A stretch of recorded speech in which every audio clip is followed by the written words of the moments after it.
Before moving to the methodology and key assumptions, it is important to have an understanding of the key data considerations. Now, key data considerations from the fair value point of view and from the expense recognition and disclosure point of view. To determine the fair value of the options, the data points such as grant date, share price as on the grant date, exercise price, vesting schedule, including market-based vesting conditions, if any, exercise period, expectation of dividend yield, and term to maturity would be required. In case of unlisted companies, there is an additional requirement of, list of listed competitors, which will be used to determine the expected volatility. Next, for the purpose of recognizing the expense and preparing the disclosures, data points such as units granted, units vested, exercise, including the exercise date, lapse, number of options lapsed, including the lapse date, non-market based vesting and the non-market based vesting conditions. So this covers the key data consideration. Now let's move on to the type of option pricing models that are being commonly used. Now, valuing ESOPs isn't simple as just looking at the share price and exercise price. It requires using well-established option pricing models. The three main common option pricing models are Black-Scholes option pricing model, binomial lattice model, and Monte Carlo simulation model. Now, the the Black-Scholes option pricing model is the simplest and most widely used model. It is best suited for standard ESOPs where no complex conditions apply. It does not work for ESOPs and SARs where the vesting or exercise is linked to future share price or market capitalization target. That is, wherein the vesting condition is a market-based vesting condition, the Black-Scholes option pricing model will fail. It will not work. The second one is the binomial lattice model. This model allows for stepwise projections and is better at handling complex ESOP structures with different vesting conditions. So it can, to some extent, take into consideration the market-based vesting condition. It is more flexible than Black-Scholes. However, there are major computational difficulties in using such models. So this model in particularly, it is not used as widely as Black-Scholes. Now, the third one is the Monte Carlo simulation. This is the most sophisticated of the three. The Monte Carlo modeling is used when ESOP vesting is tied to market-based vesting condition. However, it do require a strong statistical knowledge to build such a model. Now, interestingly, for the standard ESOPs or SARs for that matter, all three types of option pricing model will give you the same result. Now, let's move on to the key assumptions that are used in the option pricing, especially in the case of Black-Scholes model. Now, the key assumptions, there are 6 key assumptions that goes into the option pricing model. The first one is the expected volatility, expected term to maturity, share price, exercise price, expected dividend yield, and the risk-free interest rate. Each of these assumptions is discussed in more detail in the subsequent slides. Okay, now let's start with the expected volatility, which is one of the most critical, crucial assumptions when evaluating ESOPs. So, what exactly is volatility in this context? Simply put, it measures how much the company share price is expected to fluctuate over time. So, for example, if I have a share price of 10, whether it will go, what is the likelihood of it going to 10 to 30, 40, 100, 200, or coming back to 0? In option pricing, volatility plays a crucial role because it determines the time value of the option. In other words, it is the possibility that an option could be more in the money during its life. Now, here it's where it gets interesting. Higher assumed volatility leads to a higher fair value of ESOPs, which in turn results in a higher charge to P&L. Conversely, lower assumed volatility results in a lower fair value of ESOPs, that is lower charge to P&L. However, the charge to P&L on an overall context may still be significant because we are adding a volatility assumption to the model because of the time value of money. Now let's look at this example. This is an example of a standard ESOP. Now, for example, if we assume a share price and an exercise price of 100 rupees, and we have taken interest rate, that is the risk-free rate, as 6%, expected term to be 7 years, and dividend yield to be 0. So as you can see, the moment we start increasing the assumed expected volatility, the fair value of the ESOP goes up with it. The expense charge to the and sorry, and with it the expense charge to income statement also goes it increases. So if you see in the base scenario, the option price was around 39.4.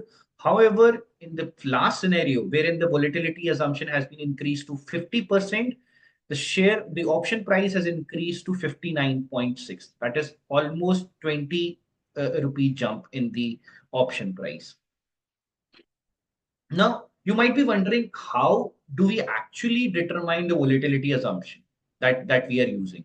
Well, that's where Ind AS 102 comes into place. Now, Ind AS 102 lays out specific guidelines for setting the volatility assumption. Firstly, it must be consistent with the market data available on the grant date. For unlisted or newly listed companies, historical volatility from a similar listed companies may be used because we don't have the share price data available with us. If the company has internally estimated its own share price volatility, that can also be considered as a base.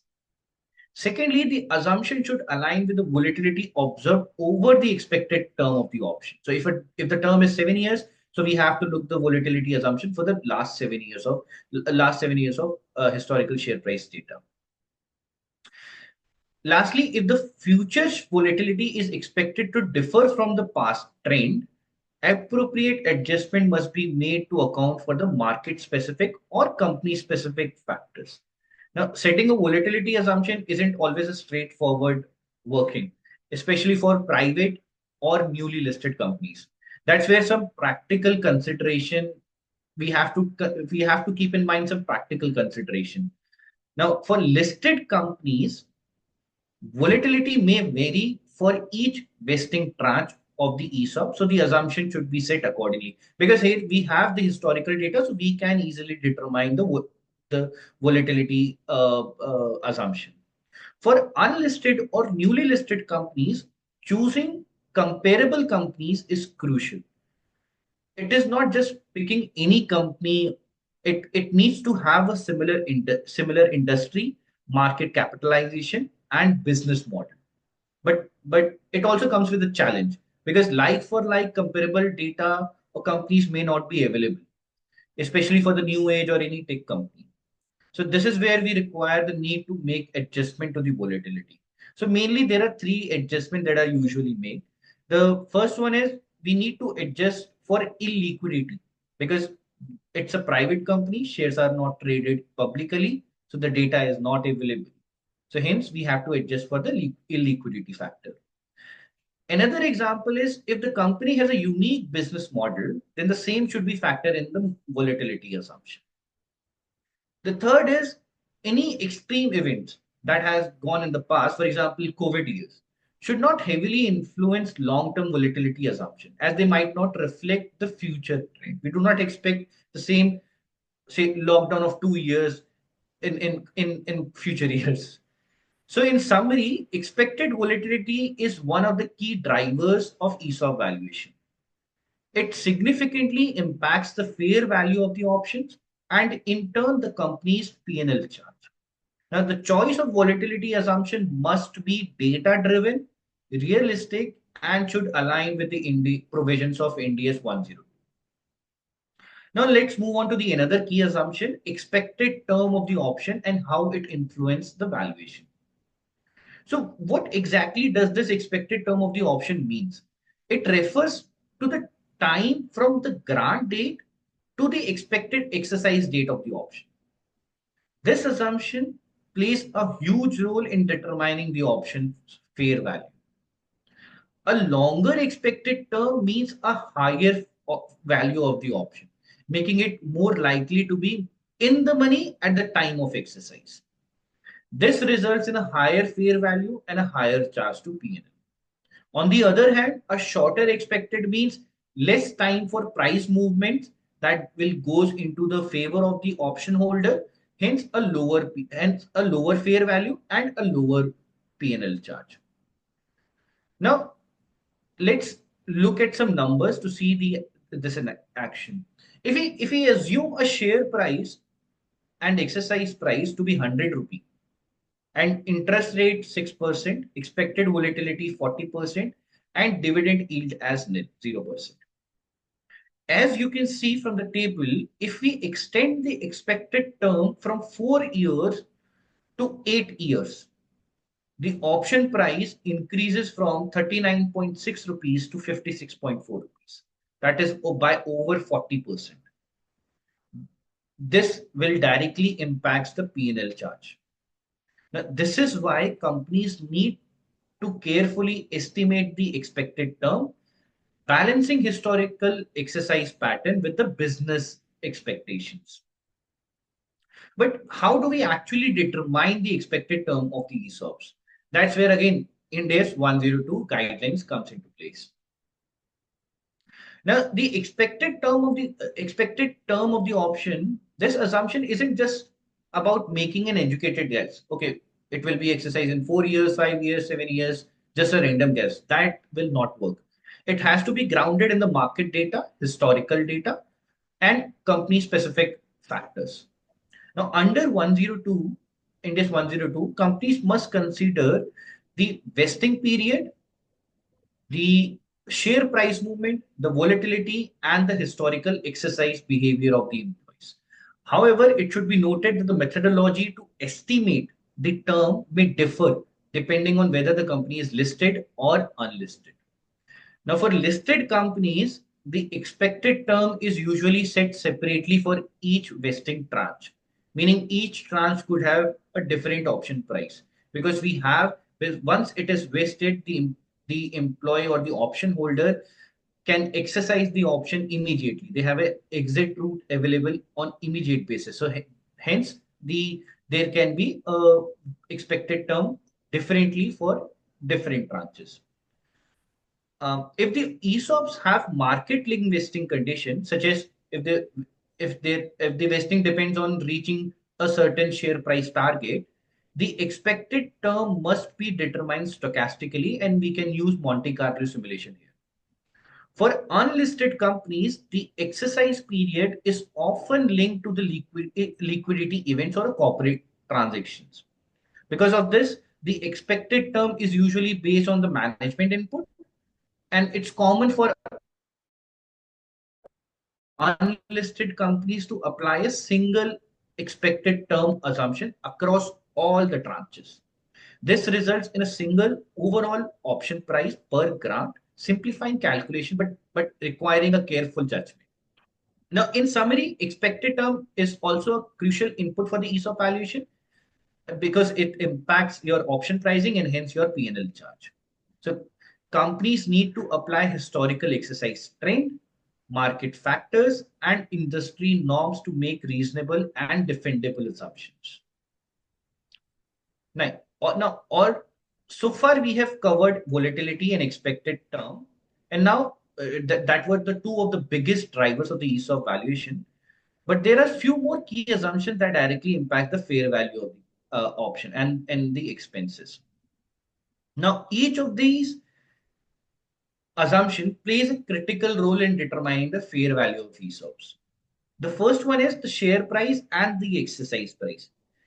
Now, this is the starting point for any ESOP valuation. The fair value of an option is heavily influenced by the underlying share price and the exercise price at the time of the grant.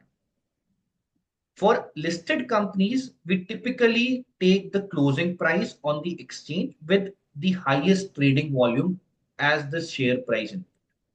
For unlisted companies, determining share price is more complex as there's no market data available. Therefore, we must rely on past shareholding transactions, independent valuations, or industry valuation multiples to arrive at a reasonable share price. We can use previous share price certificates that are available in the company. Now, let's see what is the impact on P&L charge. Higher intrinsic value. The intrinsic value is just a difference between share price and exercise price. A higher intrinsic value leads to a higher option fair value, consequently a higher P&L charge. Lower intrinsic value results in a lower ESOP fair value and a lower P&L charge. So when structuring ESOP plans at the deciding stage itself, companies need to carefully set the exercise price, because if they set it too low, the cost of the P&L will skyrocket. And if they keep it too high, the employee participation will drop because it will not be obviously beneficial. Now, next is expected dividend yield. Now, this is an interesting one. So you must be wondering, why do dividends affect ESOP valuation? Well, if a company pays high dividends, it means stock is returning value to shareholder directly rather than throughout the price appreciation. So there are two ways a share can earn: the dividend by way of dividends, or directly through a share price appreciation. As a result, options become less attractive, leading to a lower fair value and a lower P&L charge. On the other hand, if no dividends are expected, the options become more valuable, since the only way employee gain is through a share price growth. This increases the option price and the P&L charge. Now, in practice, companies set this assumption based on historical dividend trends, management's view on future payouts, and current financial health of the business. For high growth startups or tech companies, dividends are often zero, meaning higher ESOP cost. But for mature companies with regular dividends and a regular past history of the dividends, ESOP fair value tends to be lower. The last one is the risk-free interest rate. This rate represents the implied yield on a zero coupon government bond over the expected term of the ESOP. Now, if for example, if the ESOP term is 7 years, so we have to look of a zero coupon bond rate of a 7-year term bond. In India, the commonly used proxy is the annualized yield on a government bond with a similar duration as the ESOP expected term. Now, how does this impact ESOP fair value? When interest rate increases, the present value of the exercise, that is the sum of money that the employee must pay to exercise the option, decreases in today's term. This makes the options more valuable as employees get more potential upside from the future share price growth. Consequently, the ESOP fair value increases, leading to a higher expense charge in the P&L. Now, on the other hand, when interest rate decreases, the present value of the exercise price stays higher in today's term, not in future's term, today's term. This slightly reduces the attractiveness of the option, as the potential gain over the term is lower now. As a result, the ESOP fair value decreases and reducing the expense recognized in the financial statement. So to wrap this up, all these assumptions: volatility, expected term, share price, exercise price, dividends, and interest rates come together to determine the fair value of ESOPs.